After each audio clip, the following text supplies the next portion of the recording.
Hello again folks, and welcome back to the West Ham Way. My name is Joseph, and today we're going to be talking in defence of David Moyes. Now, when you're pro David Moyes, the main argument for you generally comes from Everton. He was there for 11 years, I think, give or take, and he brought through some iconic players: Leighton Baines, Phil Jagielka, Marouane Fellaini, Jolyon Lescott, etc, etc. By the time his tenure ended, I mean, he was boasting, I believe, a 42% win rate.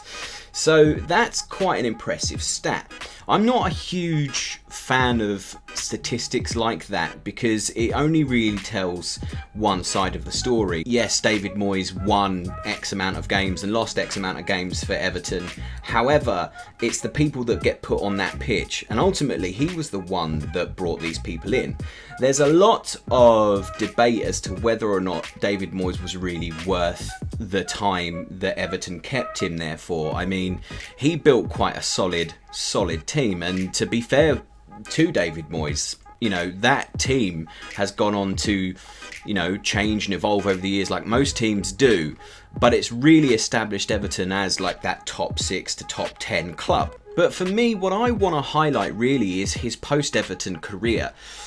There's a lot of stigma around David Moyes that he's not a great manager, especially when it comes to his time at Manchester United. Now, my argument there is he inherited an ancient squad, but he still managed to win the Community Shield with them.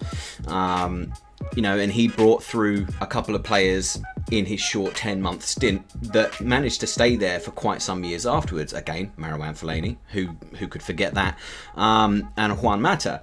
And those players were core to that Manchester United team for quite some time, I believe up until around about 2018. And I personally am a part of the crew where I think he deserved a hell of a lot more time at Manchester United than he was given. And again, if you want to talk statistics and win ratios, he had a 52.9% win ratio in those 10 months he was there. And he did get quite far in the Champions League with them. And again, this is with an ageing squad with, I think, only 2 of his own signings.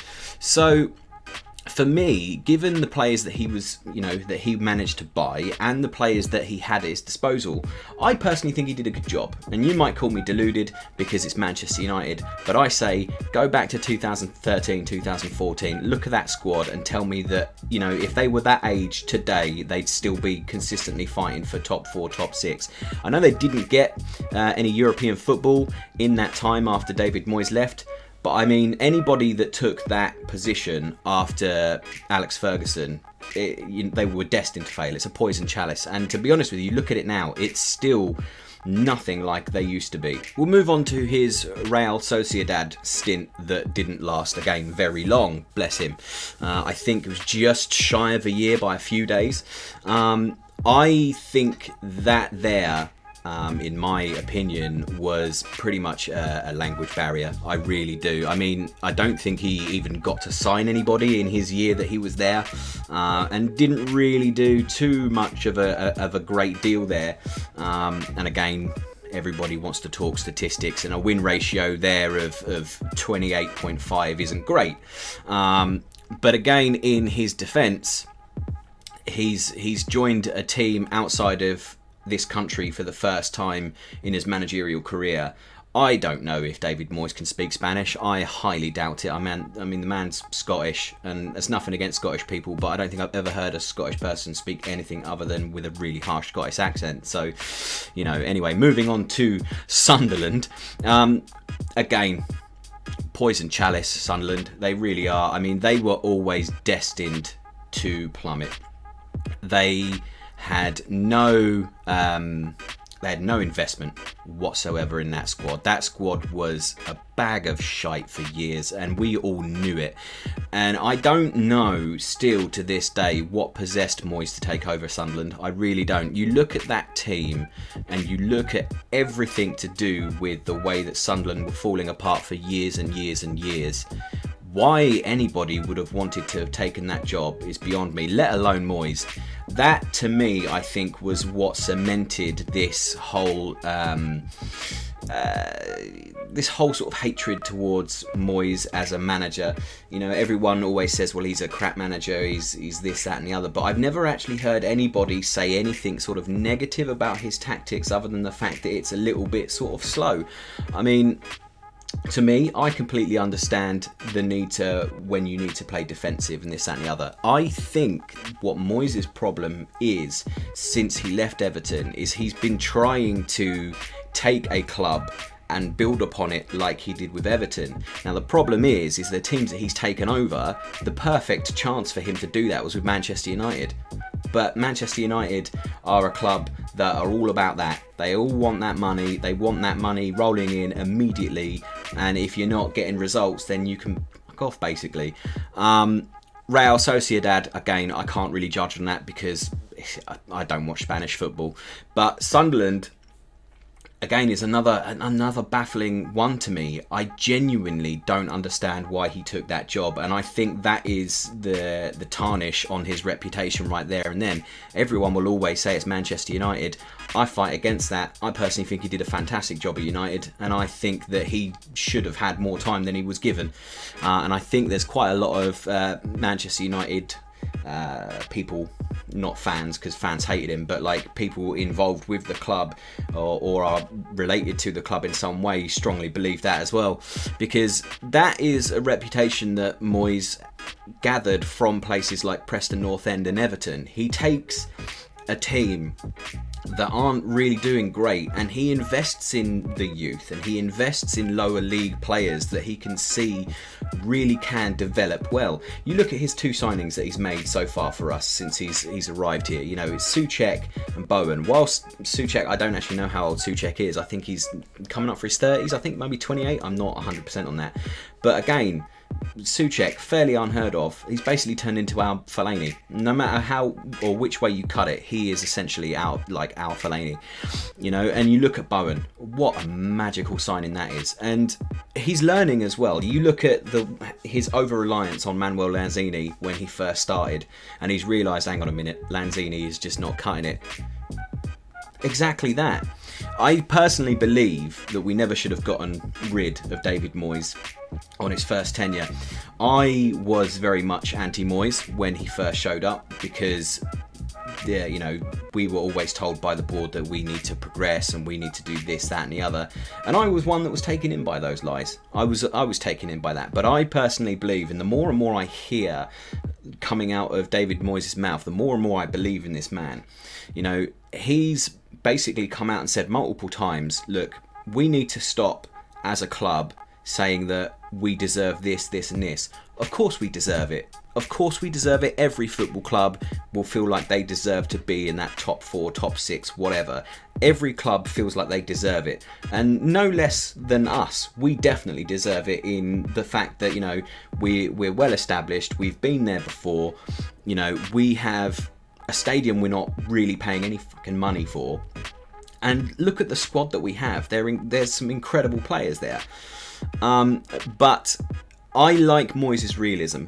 We are nowhere near that level. We're nowhere near that level right now. We have got a squad that is broken up over 3 or 4 different managers. A bunch of players that seem fairly disinterested. And the ones that are interested are the same ones week in, week out, pulling their weight. Michail Antonio, Declan Rice, Mark Noble, Souček. You know, these people are properly putting the effort in. And then you've got our big money players like Anderson, for example. What the fuck's he doing week in, week out? Absolutely nothing. And I believe, and it's my wholehearted opinion, that if we actually give David Moyes the time and the money and the resources, he'll build us up. He'll build us up. We won't be top 4 material by any stretch of the imagination. I don't think David Moyes is that sort of manager, but he'll get us to a place where when we've got this team foundation in place, the next time we look at recruiting a new manager, it should be a top-class manager. I still remember fans getting pissed off over over sort of the thought that we might get Carlo Ancelotti as a manager. What's wrong with you people? Honestly. But still, I am in defence of David Moyes. I genuinely believe if he's given the time and the resources, he will be able to build us as a team that can be handed over to a new manager that will have the capabilities to take us that step further. But right now, the harsh reality is, and a lot of West Ham fans need to hear this, because I hear a lot from my West Ham fan friends that we deserve to be in the top 6. No, we don't. Look at our squad. Look at the way we play and look at the way this club is run. We don't deserve to be in the top 6. We are lucky to be in the league that we're in. I often say sometimes I hope we get relegated because at least we'll win some football matches.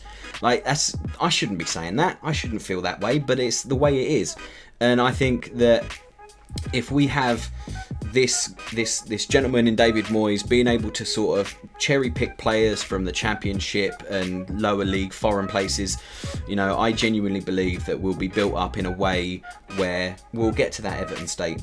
I think David Moyes is one of those rare breeds of manager where, yes, he's a bit of a dinosaur in his tactics, but he can build a club. We don't need another Sam Allardyce. We don't need another dinosaur who's just happy being 13th, 14th, 15th every season, or flirting with relegation every season. We don't need another manager like that, because all they care about is numbers. Whereas I want a manager that wants to take this club forward. I want a manager that wants to build this club. I want a manager that will be able to invest in youth and invest in lower league players that have got the talent to progress.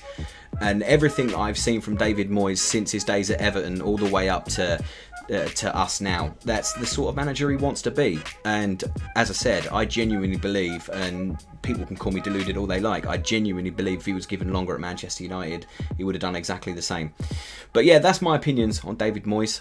I personally believe that he'll do us the world of good as long as the board don't sack him because they've got some delusion of grandeur.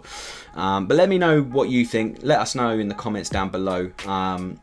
Share this video with your mates and let's get this discussion rolling. What do you think of David Moyes? I'm sure I'm going to probably say around about 60% of you that aren't really a big fan of David Moyes and are just sticking with it for the sake of it. And I reckon there's around about 40% of you that actually do kind of low-key like Moyes but won't really talk about it.